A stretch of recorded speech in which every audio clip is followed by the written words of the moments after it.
사도행전 22장 6절에서 11절까지 말씀입니다. 사도행전 22장 6절에서 11절까지 말씀 신약성경 227면에 있습니다.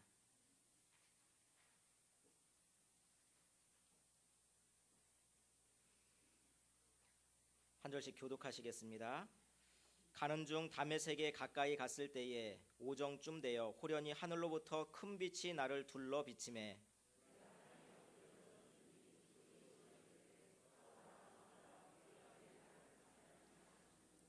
내가 대답하되 주님 누구시니이까 하니 이르시되 나는 내가 박해하는 나사렛 예수라 하시더라.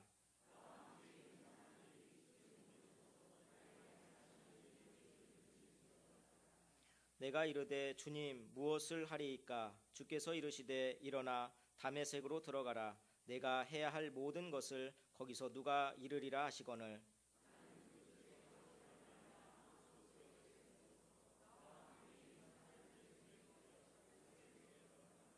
아멘.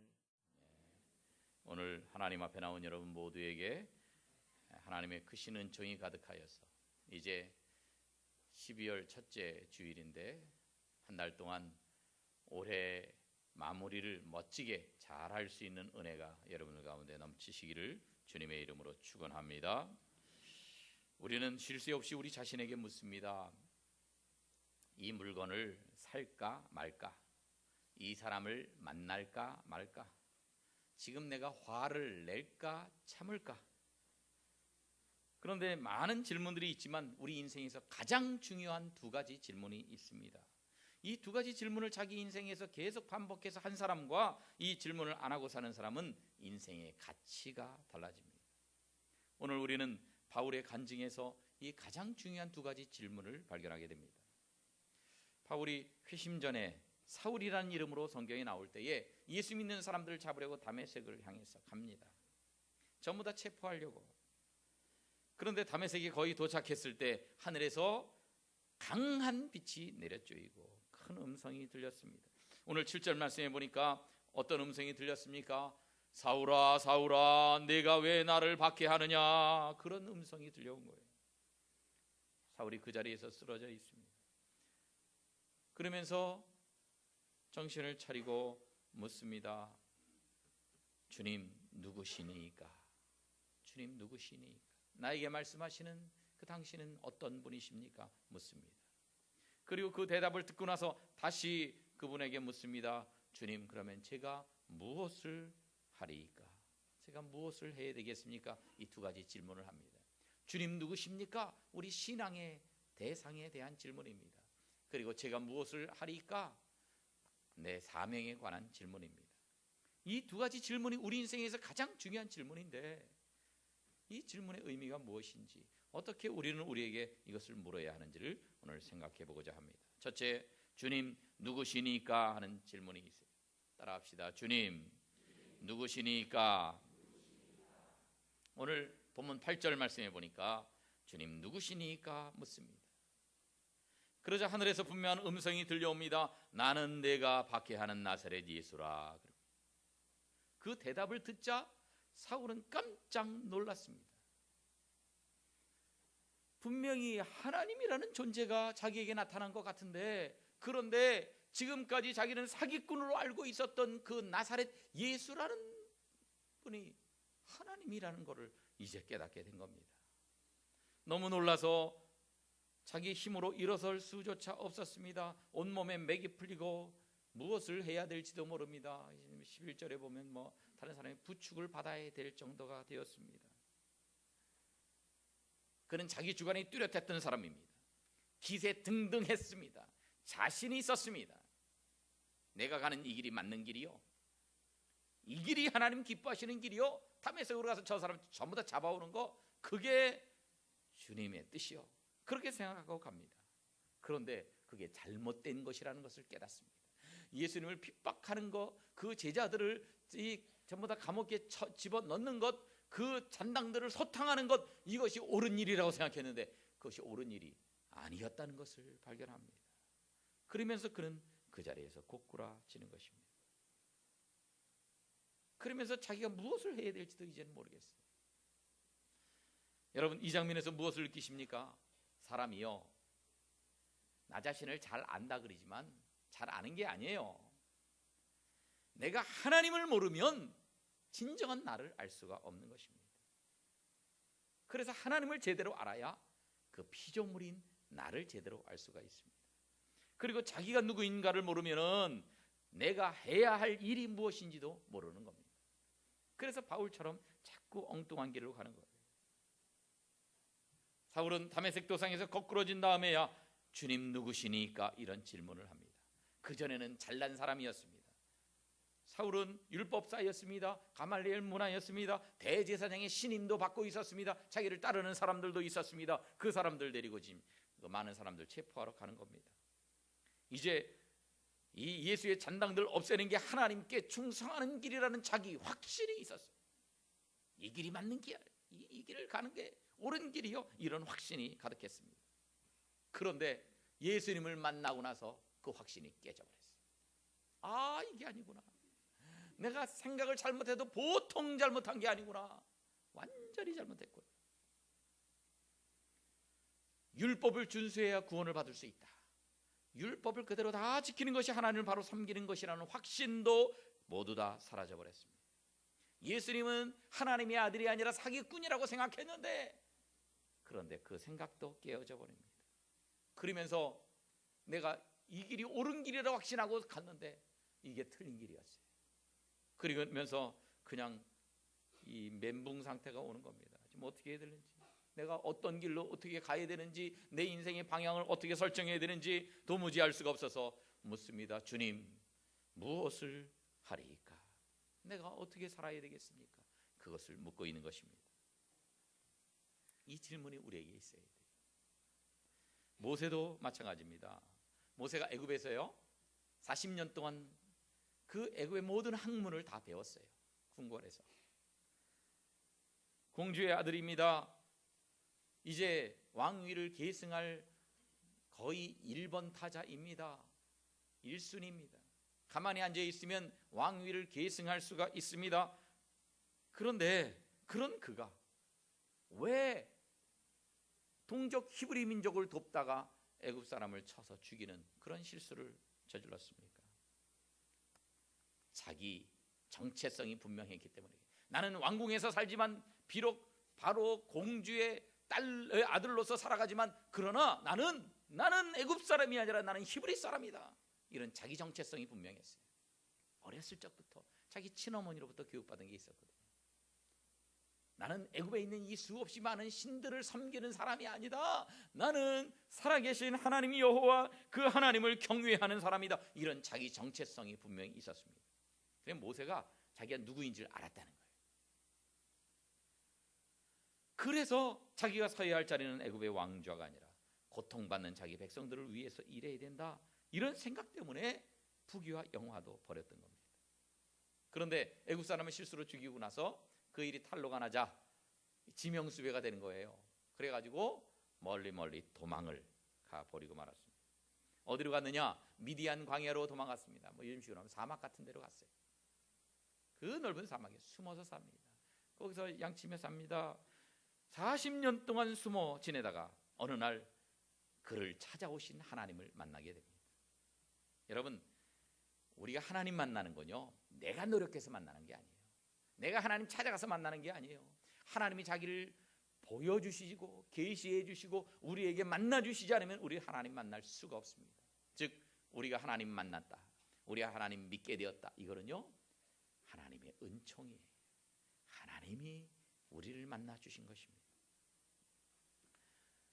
그때 모세는요 가시 떨기 속에 나타난 하나님, 불꽃으로 나타난 그 하나님을 보게 됩니다. 그러면서 하나님의 능력과 거룩하심을 보게 되면서 주님 누구십니까? 그 질문 대신에 어떤 질문을 하냐?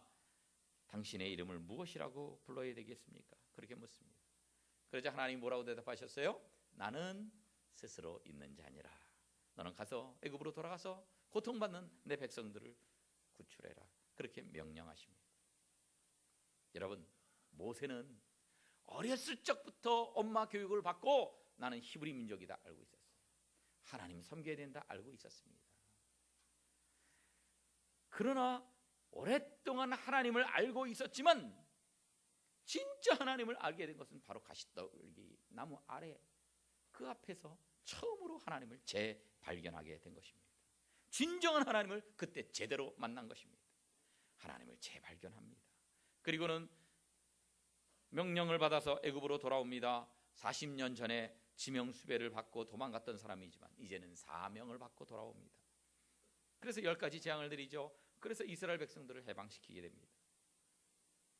그런데 여러분, 모세가 전에 하나님을 제대로 만나기 전에는 하나님 모르는 건 아니에요. 하나님 알고 있었어요. 그러나 하나님을 제대로 만나기 전에 그때는 자기 방법으로, 자기 힘으로, 자기 노력으로 뭔가를 하려고 했을 때는 실패하고 말았습니다. 그러나 하나님을 만난 다음에, 하나님을 재발견하고 난 다음에 그때에 하나님 명령 따라 일했더니 이스라엘 백성들을 해방시키는데 성공했던 것입니다.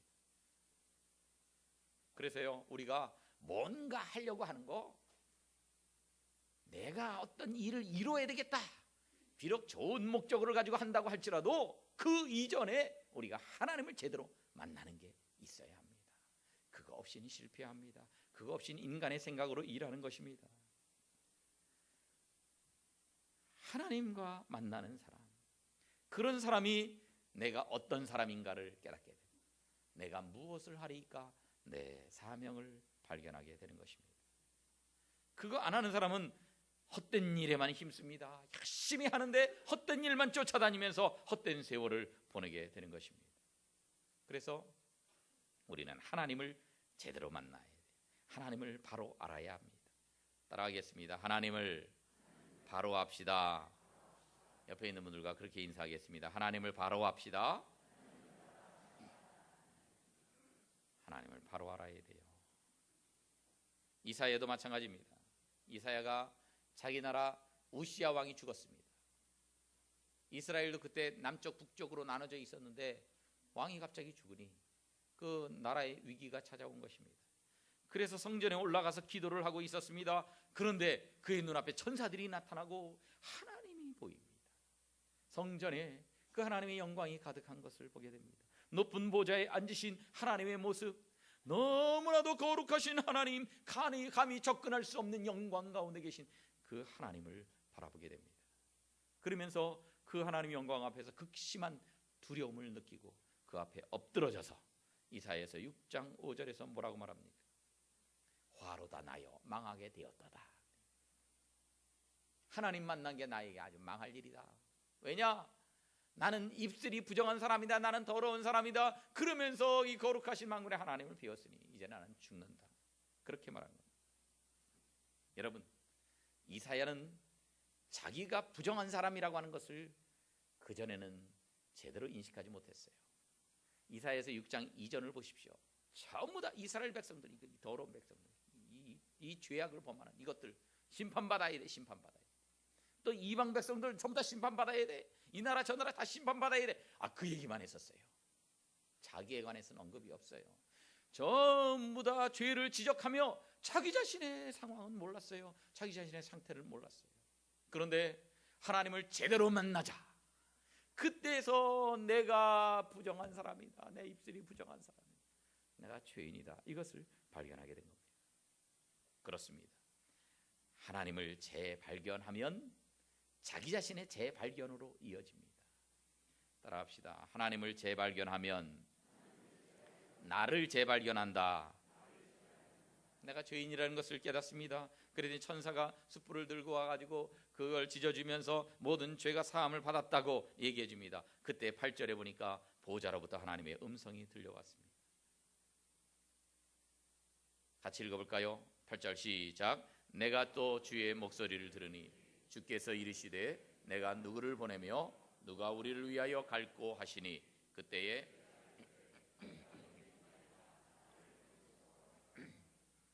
아멘. 내가 누구를 보내며 누가 우리를 위하여 갈꼬. 하나님이 그렇게 말씀하실 때에 그때 내가 여기 있나이다. 나를 보내셔서. 여러분, 내가 일하고 싶다 그래서 그 일하는 게 아닙니다.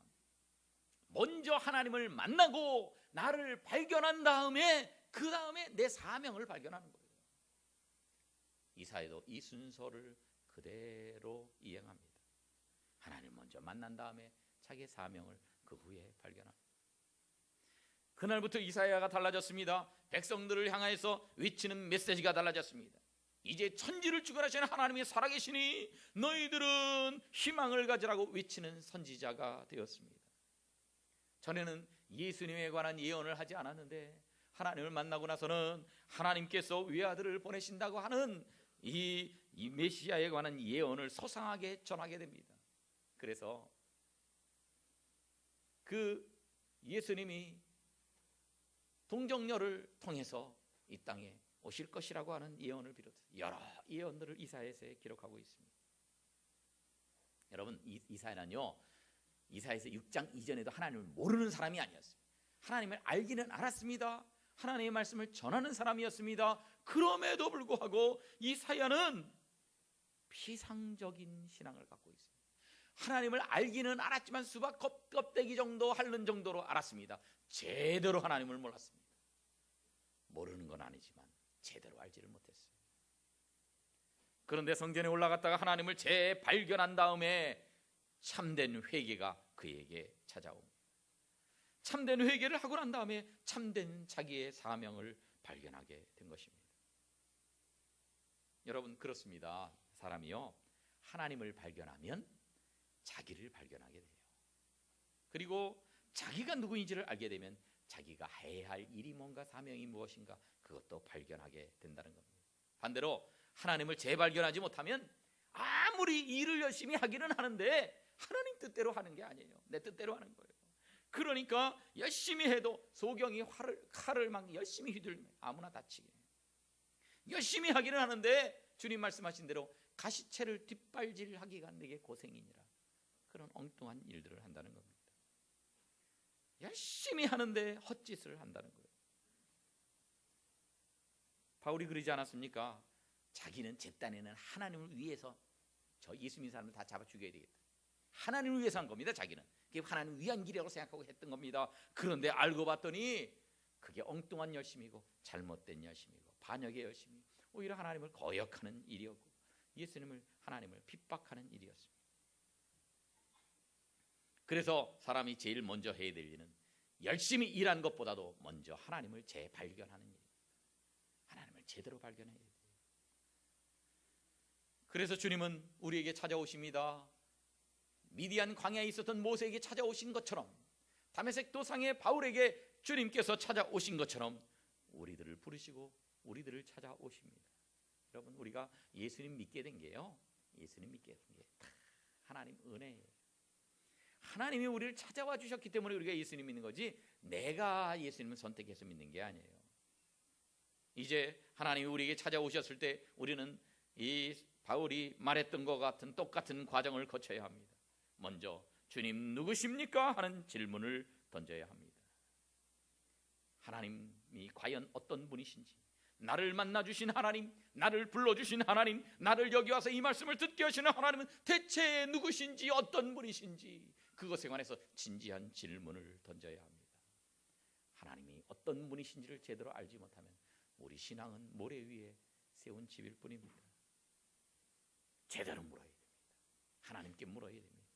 하나님을 제대로 발견해야 됩니다. 그것이 내 인생의 가장 중요한 질문입니다. 오늘 8절 말씀에서 주님 누구시니까 물었어요. 그랬더니 예수님이 대답하십니다. 나는 내가 박해하는 나사렛 예수라. 사울이 이 말씀에 너무 큰 충격을 받습니다. 그렇게 확신에 찼던 그의 노력과 열심이 하나님을 박해한 것이었구나, 이런 대답을 들은 거예요. 자기가 박해했던 예수님이 알고 보니까 하나님이 하나님의 아들이었구나, 그걸 깨닫게 된 겁니다. 그것 때문에 사울이 거꾸러졌어요. 그 뒤에 삶이 완전히 바뀌고 말았습니다. 여러분은 지금 무엇에 열심을 내서 일하고 계십니까? 돈 버는 일, 그 일에 열심을 내고 계십니까? 내 지위가 높아지는 일에 열심을 내고 계십니까? 내가 세상에서 좋아하는 취미 생활에 열심을 내고 계십니까? 내가 열심히 하는 일이 과연 하나님이 인정하시는 일인가 아닌가에 관해서 우리는 진지하게 재검토해 봐야 됩니다. 그래서 내가 어떤 사람인지, 내가 무엇을 해야 되는 사람인지는 우리가 하나님 발견하고 하나님 앞에 설 때만 깨달을 수가 있습니다. 이제 12월 달입니다. 이 해가 가기 전에 우리는 하나님께 진지하게 물어야 됩니다. 나를 불러주신 주님, 당신은 과연 누구이십니까? 창조주 하나님을 바로 알게 될 때에 그의 피조물인 자기 자신이 누군가를 알게 되고 내가 어떤 인생을 걸어가야 할지를 제대로 알 수가 있는 것입니다. 나를 불러주신 주님, 당신은 과연 어떤 분이십니까? 이런 질문을 깊이 하는 여러분들 다 되시기를 바랍니다. 두 번째 질문은 주님 무엇을 하리이까 하는 질문이에요. 따라합시다. 주님 무엇을 하리이까? 다시 그런 질문을 던집니다. 지금까지 내가 살아왔던 삶이 이게 다 헛짓한 거구나, 나 헛살았구나, 하나님이 이거 인정하고 좋아하는 일인 줄 알았더니 이게 하나님을 거역하는 일이었구나, 그걸 깨닫는 거예요. 그러면서 이 잘못된 인생, 이제는 이제 이대로 가면 안 되겠는데 어떻게 바꿔야 되는지, 어떤 길로 가야 되는지 도대체 알 수가 없다는 겁니다. 주님 가르쳐 주세요. 제가 무엇을 하리이까? 여러분, 하나님을 재발견한 사람은요, 자연스럽게 자신의 사명에 대해서 묻게 되어 있습니다. 그래서 10절 말씀에 주님 무엇을 하리이까 물었더니 주님이 뭐라고 대답하세요? 따라합시다. 일어나 다메섹으로 들어가라. 어디로 들어가라고요? 지금까지 다메섹을 향해서 갔던 길이 틀린 길이었어요. 잘못된 길이었어요. 그러니 잘못된 길인 걸 이제 깨달았으니 예수님이 그러셔야 되겠어요. 야, 180도 반대 방향으로 가라. 다메섹으로 가던 길을 돌이켜서 이젠 다시 예루살렘으로 가라. 그러셔야 마땅한 것 같은데 안 그러셨다는 거예요. 다메섹으로 계속 가라는 거예요. 지금까지 다메섹을 향해서 왔으니까 다메섹으로 가라는 거예요. 여러분, 이게 중요한 겁니다. 예수님을 만나면 우리의 내면은 많이 달라지지만 외형이 그렇게 많이 달라진 건 아닙니다. 우리의 외형은 크게 달라지지 않습니다. 예수님 만나서 그냥 내가 은혜 받았다고 해서 직장 다 때려치고 우리가 전부 다 신학교 들어가야 되느냐? 그건 아니라는 거예요. 예수님 만났다고 해서 우리가 가정을 다 가출을 해가지고 그렇게 살아야 되느냐? 아니라는 겁니다. 예수님 만나면 우리가 머리를 다 깎고 산속으로 들어가야 되느냐? 그것도 아니라는 겁니다. 우리 외형은 크게 달라지지 않는 것 같습니다. 조금은 달라지죠. 맨날 우거지상 하던 사람이 밝게 웃는 그런 얼굴이 되고요, 남을 째려보던 눈이 이제 다른 사람들 사랑의 눈길로 보는 그런 시선으로 바뀌어지기는 하지만, 그죠? 얼굴 그냥 쌍꺼풀 수술에다가 코를 높이고 입술을 하고 이게 뭐라 그러나 애교살 넣고 이게 안면 윤곽 어쩌고 하여튼 이런 거 해가지고 완전히 바뀌어진 것처럼 그렇게 바뀌어지진 않는다는 거예요. 외형은 크게 달라지지 않습니다. 그러나 같은 다메섹으로 가지만 예수님 만나기 이전과 이후에 다메섹으로 가는 목적은 달라진다는 거예요. 겉으로 보면 걸어가는 길이 똑같다고 해서 그저 똑같아 보이지만 사실상 똑같은 것은 아니라는 겁니다. 목적이 달라졌습니다. 전에는 예수 믿는 사람 붙잡아서 예루살렘으로 압송하러 가던 길이었습니다. 그러나 예수님 만난 후에는 제대로 된 사명 받기 위해서 그래서 갑니다. 전에는 예수 믿는 사람들을 박해하기 위해서 갔지만 이제는 하나님 말씀 전하기 위해서 그곳에 있는 성도들과 교제하기 위해서 그들을 격려하기 위해서 다메섹으로 계속해서 가게 되는 것입니다. 시집살이하고 너무 힘든 여인이 예수님 안 믿다가 예수님 처음 만나서 예수님 믿게 됐어요. 그러면 예수님이 그 여인에게 뭐라고 말씀하실 것 같습니까?